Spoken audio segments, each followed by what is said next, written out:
Ok, nós estamos na página 8 da apostila, que diz a grande comissão, lição 2. E eu gostaria de começar hoje à noite com uma pergunta. Vamos imaginar que você tem somente umas 24 horas de vida e você sabe que você vai morrer daqui um dia. Você tem plena certeza disso, sem sombra de dúvida, você vai morrer. Você sabe que os seus parentes que vão continuar, vão estar aqui nesse planeta, e você sabe que você tem pouco tempo para falar algo para os seus parentes. 24 horas. E você percebe nitidamente que com esse pouco de tempo que você tem, esse é o seu momento de ter grande influência. Pode ser que até o povo, os seus parentes sabem, mas não tem que ser necessariamente isso, mas você percebe, eu preciso falar algo para a minha família, porque daqui um dia, 24 horas, eu não vou estar mais aqui. Vocês conseguem imaginar isso?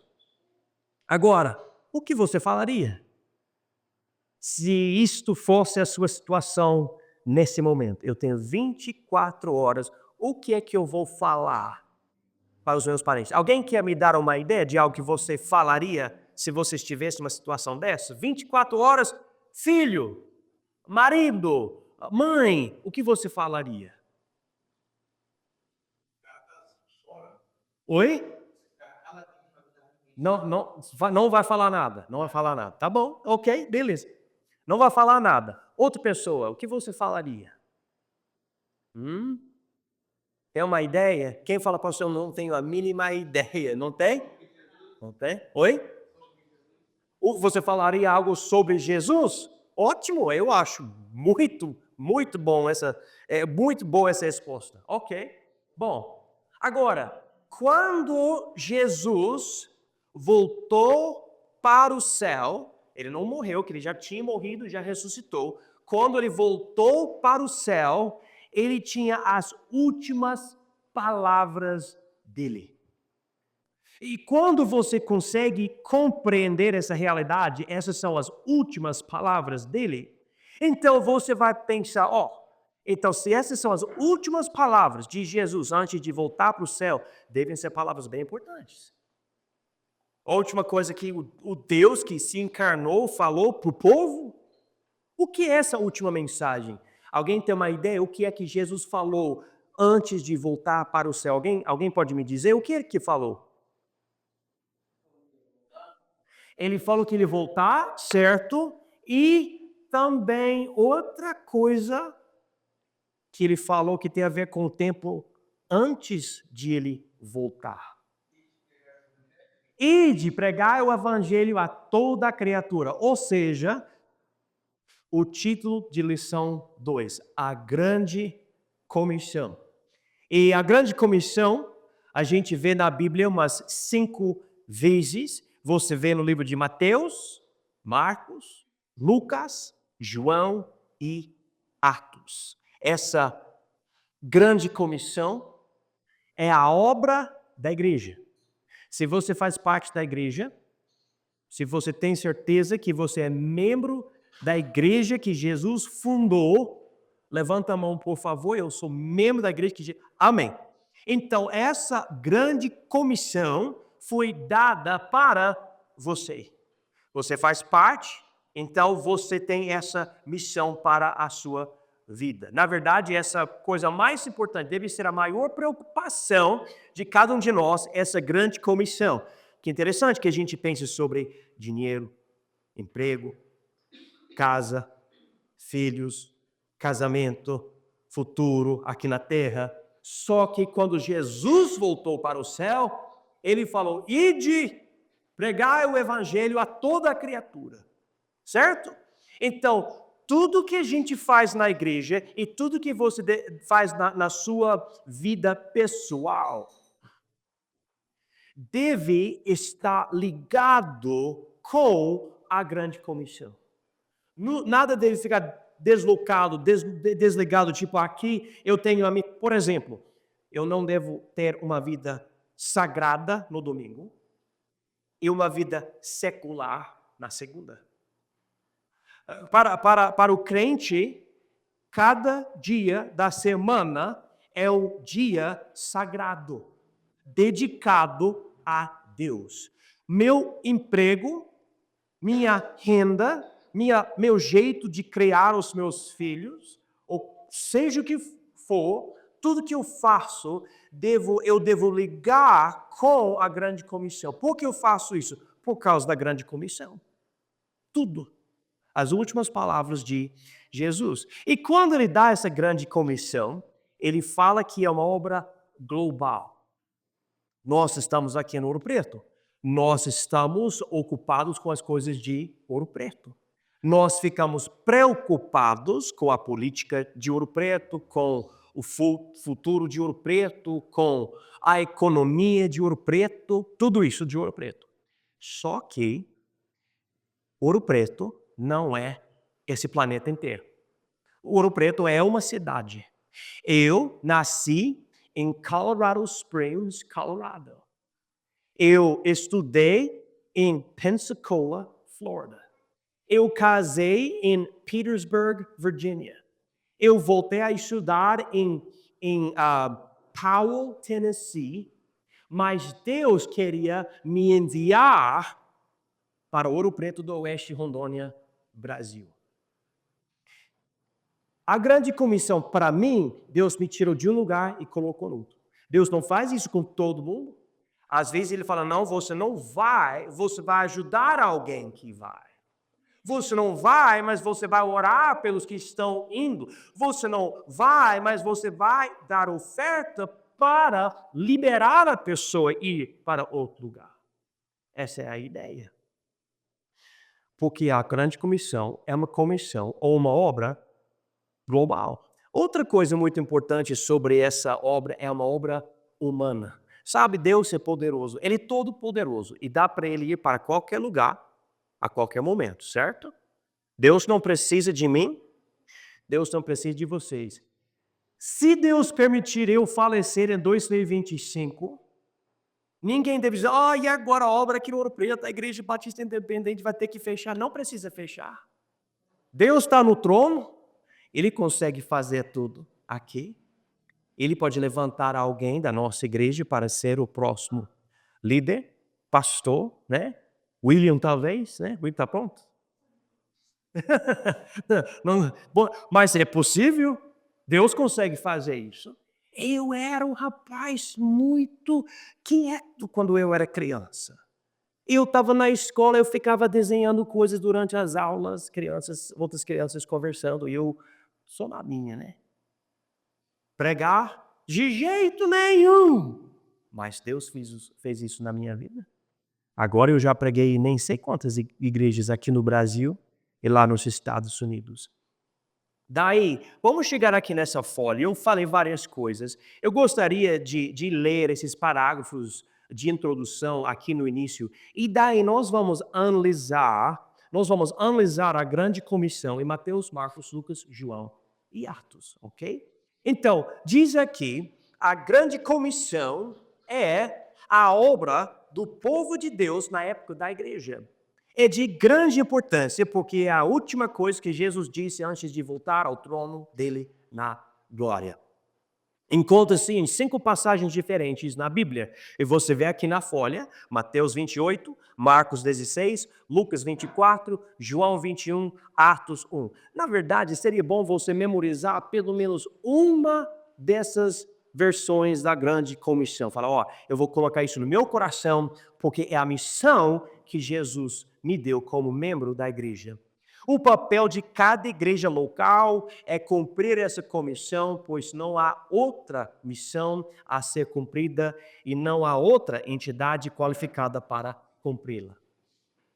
Hoje em dia, as igrejas usam o termo plural missões, quando se trata de enviar missionários. Deixa eu fazer uma pergunta rapidinho para vocês. Quem aqui já ouviu alguém de uma igreja falar a palavra missões. Missões. Você pode levantar, mas já ouviu falar? Tá bom. Missões. Eu já usei muito, já ouvi muito. Na verdade, há uma missão só, a grande comissão. É para todo missionário e toda igreja local fazer uma coisa: levar o evangelho até aos confins da terra, de acordo com a grande comissão.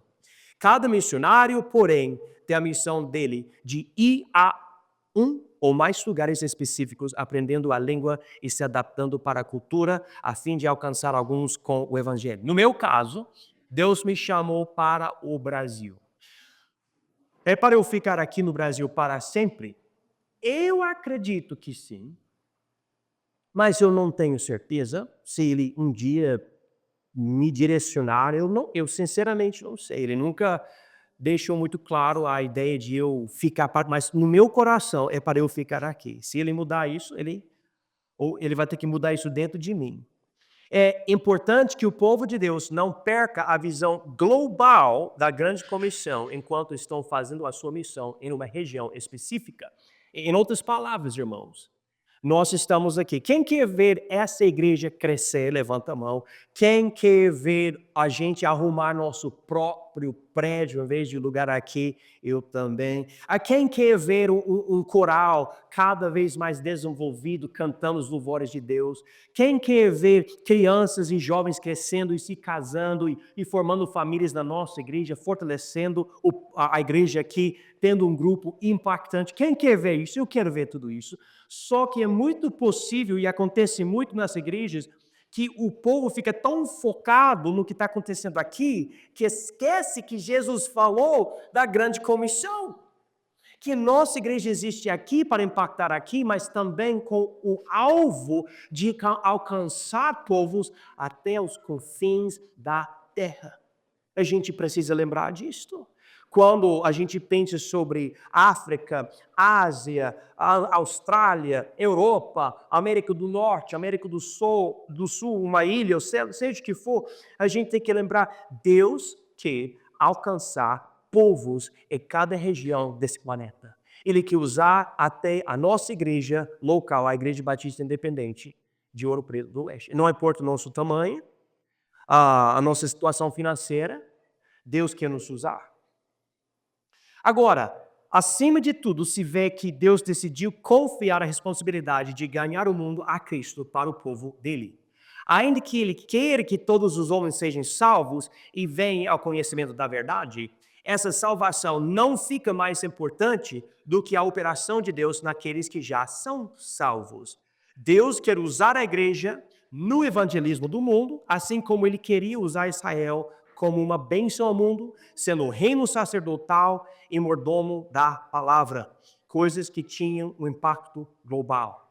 Afinal de contas, é essencial reconhecermos o valor altíssimo de procurar cumprir a grande comissão com as nossas vidas curtas, porque é de grande valor ao nosso Deus. Amém. Agora, se vocês têm uma Bíblia aí, vocês podem abrir suas Bíblias no livro de Mateus, capítulo 28.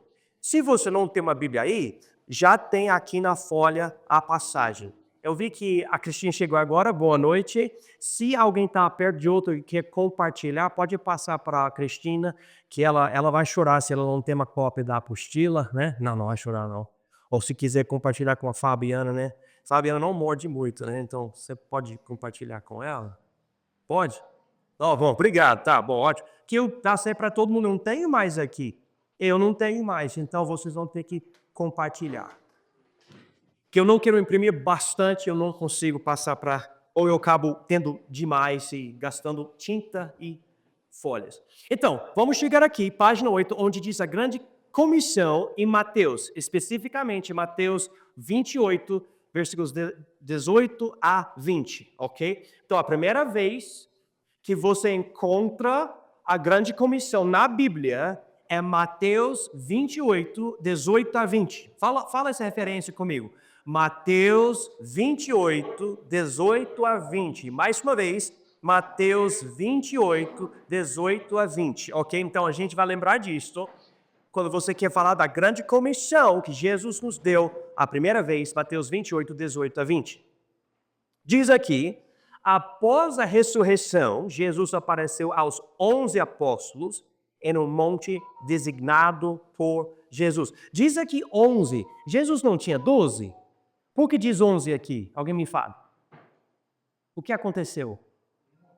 Um morreu? Por que ele morreu? Desobedeceu a Deus. E Judas Iscariotes, ele se enforcou, morreu. Então tinha só os 11. Ainda que alguns deles duvidassem, a hora de Jesus dar a grande comissão tinha chegado. Cronologicamente, essa é a terceira vez que Jesus dá a grande comissão. Então Jesus apareceu, ele começou a falar, e alguns dos discípulos estavam duvidando. O que é isso que vai acontecer? O Jesus está de volta, mas ele morreu e tudo. Enquanto alguns estavam assim, na dúvida sobre a situação inteira, Jesus falou, eu vou dar para vocês a sua missão, tá? Então, não importa se você tem dúvidas ou não, eu vou passar para vocês essas últimas palavras antes de eu voltar para o céu. Agora, vamos ver essa versão da grande comissão aqui em Mateus 28, versículos 18 a 20. Eu vou ler para vocês e a gente vai ver fazer algumas observações. Diz aqui em versículo 18, e chegando-se Jesus, falou-lhes dizendo, é-me dado todo o poder no céu e na terra. Portanto, ide fazer discípulos de todas as nações, batizando-os em nome do Pai e do Filho e do Espírito Santo, ensinando-os a guardar todas as coisas que eu vos tenho mandado. E eis que eu estou convosco todos os dias até a consumação do mundo.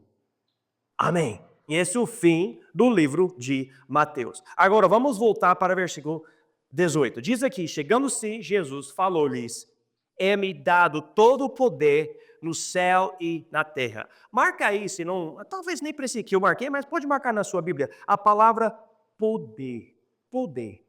Essa palavra, às vezes, quer dizer autoridade e às vezes tem a ver com poder sobrenatural. No caso aqui, essa palavra poder é autoridade.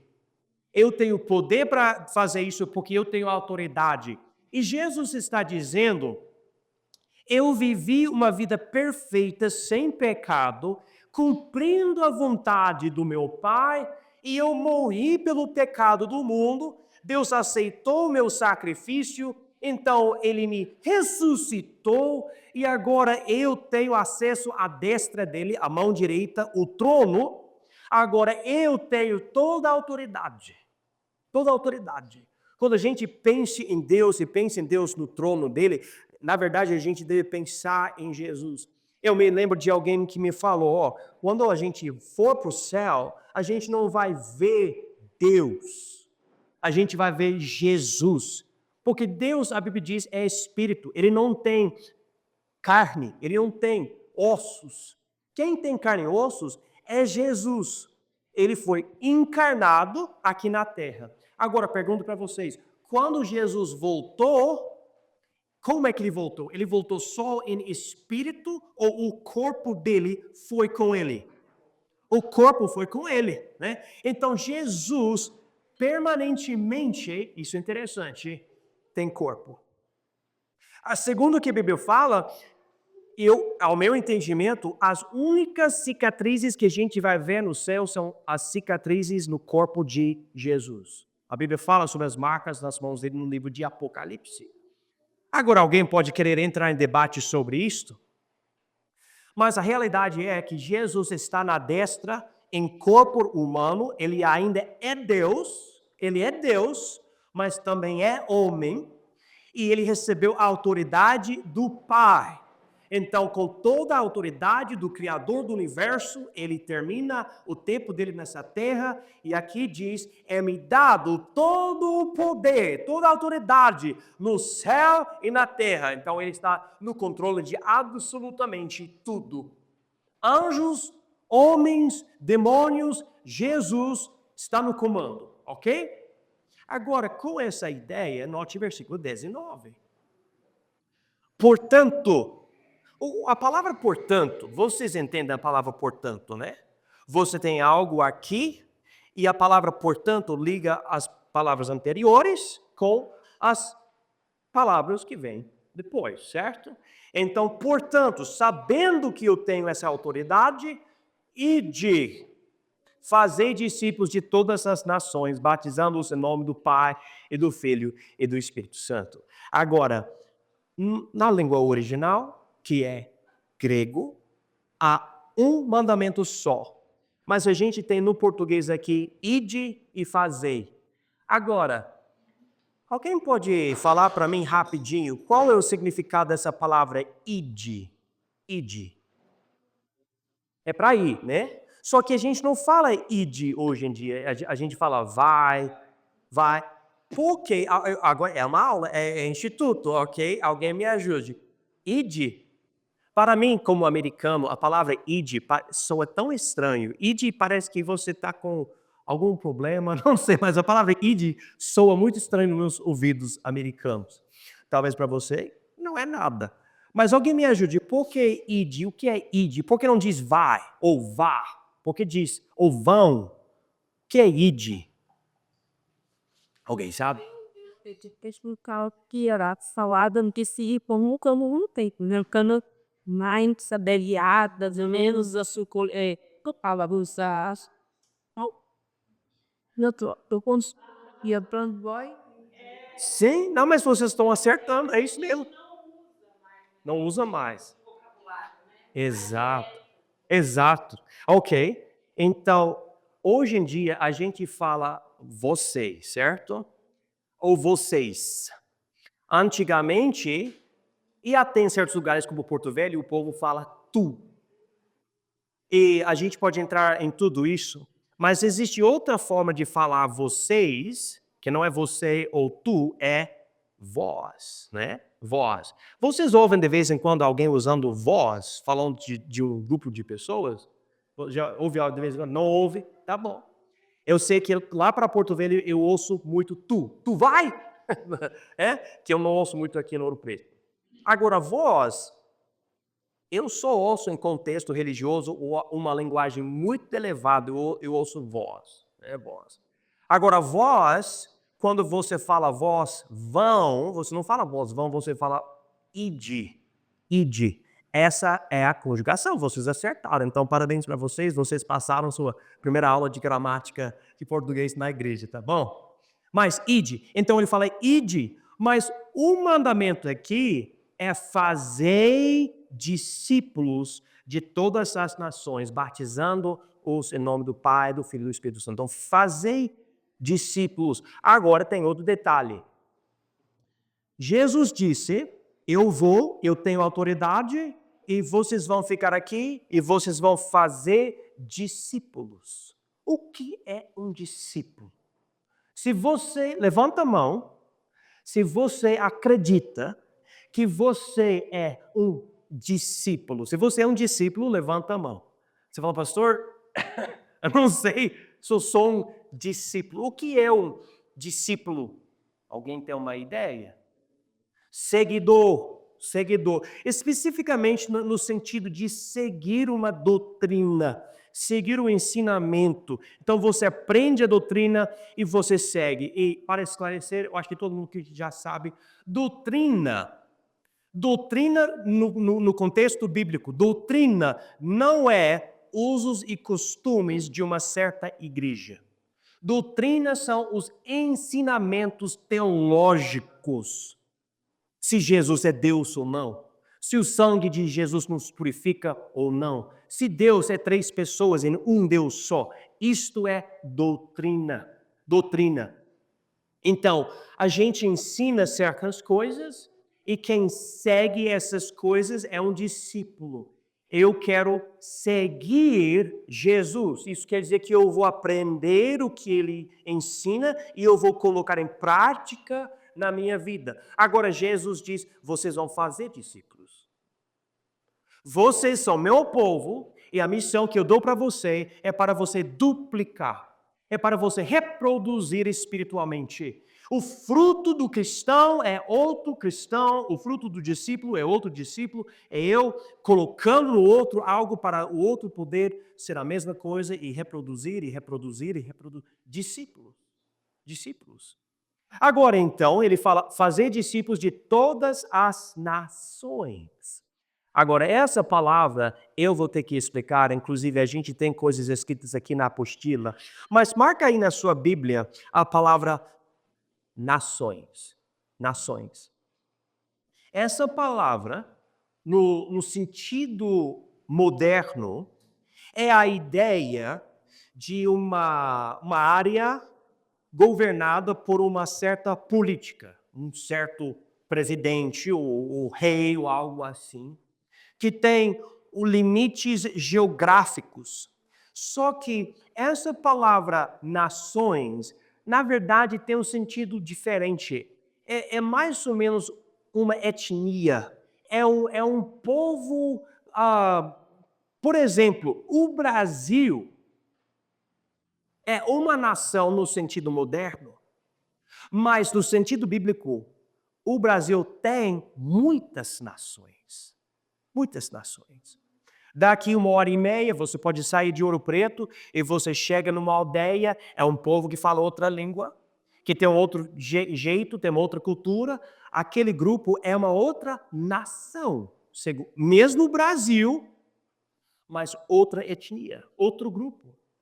E a gente pode falar que lá para São Paulo, você vai para a capital e tem um lugar que é só de coreanos, tem outro lugar que é só de japoneses, tem muitos líbanos aqui, ou libaneses, vocês falam, muita pessoa do Líbano, né? Tem esses povos diferentes. E daí você pode ir para certos lugares, como lá para as ilhas perto do Japão e tudo, as Filipinas, e tem milhares de pessoas diferentes, falam de culturas diferentes, línguas diferentes, religiões diferentes.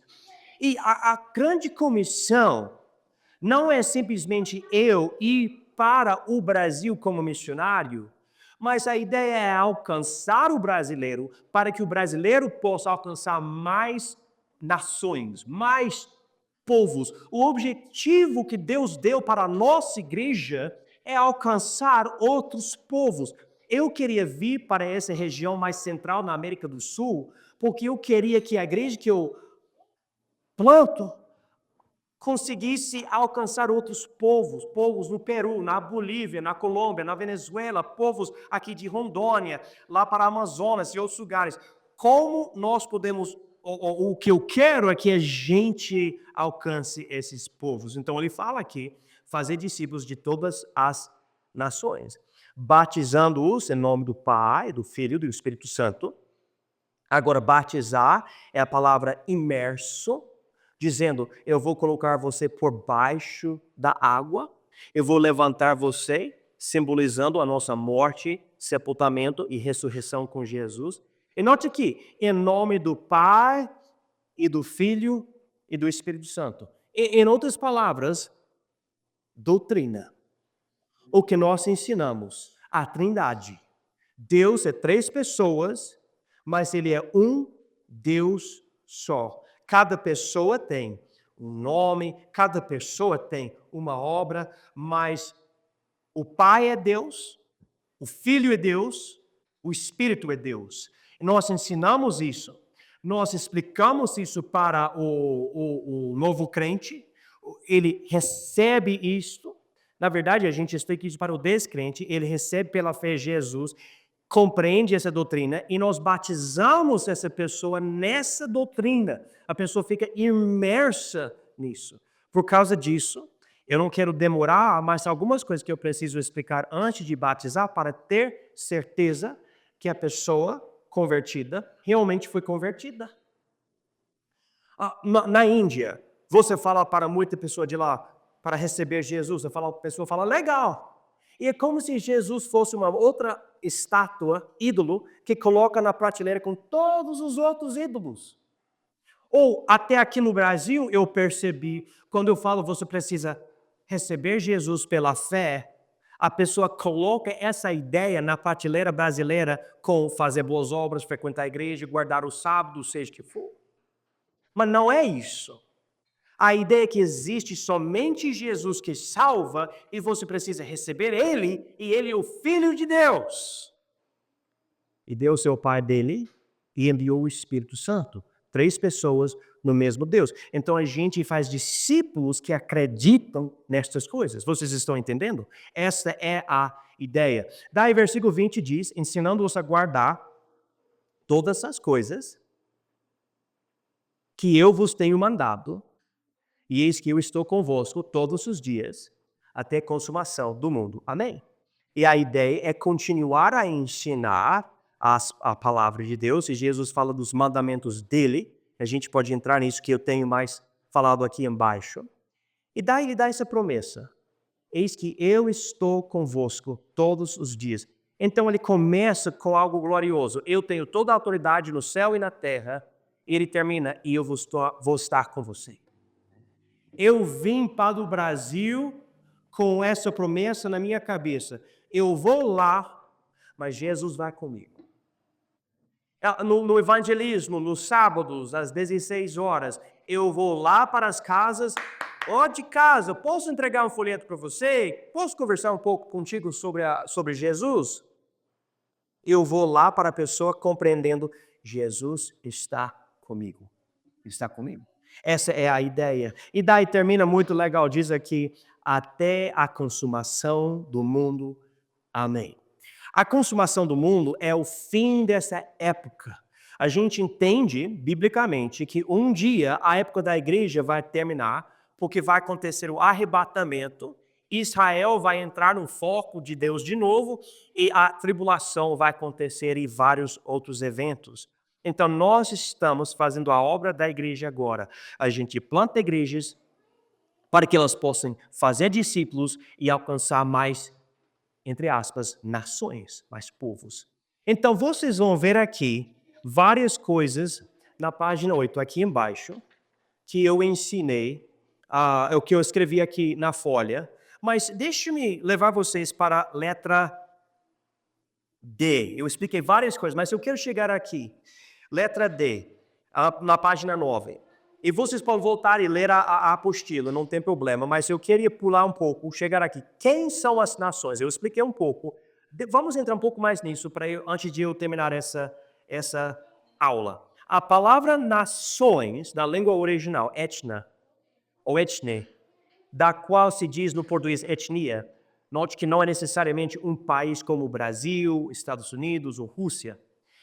É uma palavra antropológica que significa um grupo de pessoas através da qual as informações podem se espalhar livremente. Então, se tiver problema de cultura, geografia, religião e informação não passa mais, está uma barreira, então você chega ao limite daquela nação, aquele povo, e você vai ter que preparar o evangelho para aquele grupo e daí para os outros grupos ao lado. Então, dessa forma, existem várias etnias dentro de um país separadas por fatores diferentes, cultura, geografia, língua e crenças. Quanto à grande comissão, há 5 nações, e vamos distingui-las e considerar as estratégias para abordá-las com o evangelho. Ok, vocês vão ver aqui 4 nações ou etnias diferentes. As escondidas, as isoladas, as intactas, as não alcançadas e as alcançadas, ok? Vocês estão vendo esses 5 grupos aqui? Agora, o que isso quer dizer? Primeiro grupo, as escondidas, as nações escondidas. Quando você fala sobre um grupo desse de pessoas, é um grupo, e diz aqui, falta a presença delas no mapa. Você está pensando, por exemplo, no meio da floresta amazônica, eles entendem que ainda há povos lá dentro, no mato. Povos escondidos. E de vez em quando você vê algo aqui ou ali, mas não tem nada nem no mapa. E com certos grupos, eles querem esconder. Eles não querem que missionário vá lá. Mas são povos por quem Jesus morreu. Então, para nós, são nações que Deus quer alcançar. Qual é a nossa estratégia? Explorar o globo para encontrá-las. E tinha um missionário na África chamado David Livingstone. Ele fez esse tipo de obra. Agora, as isoladas, segunda nação. Falta contato com o mundo por fora. Quem já viu aqui no Brasil fotos ou vídeos de indígenas lá no mato e quando alguém quer filmar, eles vão fugindo? Alguém já viu isso? Tem isso aqui no Brasil, certo? Agora, é um povo isolado. A gente sabe que existe, pode ser que alguém tentou, sabe, fazer alguma coisa, mas não há nada. Qual é a nossa estratégia como a igreja? Entrar em contato para evangelizá-las. Terceiro grupo, as intactas. Esse grupo quer dizer que falta o missionário para alcançá-los. Talvez tenha até interação com cidadão, vamos dizer no Brasil, cidadão brasileiro e tudo, mas não há nenhuma coisa, não existe nada que está sendo feito pela igreja para alcançar esse grupo, as intactas. Qual a nossa estratégia? Evangelizar para ganhá-las para Cristo. Quarto grupo, as não alcançadas. Essas nações, a gente vê aqui no grupo, falta uma igreja indígena nesse tipo de grupo. Então, a gente não chama uma nação alcançada se não tiver uma igreja plantada entre aquele grupo que consegue continuar a obra. Então, quanto a, por exemplo, o meu contato com vocês aqui, eu não alcancei essa cidade até existir uma igreja que consegue continuar na minha ausência. Eu estou aqui, estou conversando com vocês, ganhei para Cristo, batizei várias pessoas, mas sem uma igreja forte e indígena, que quer dizer que é do povo, então não aconteceu ainda. Qual é a estratégia?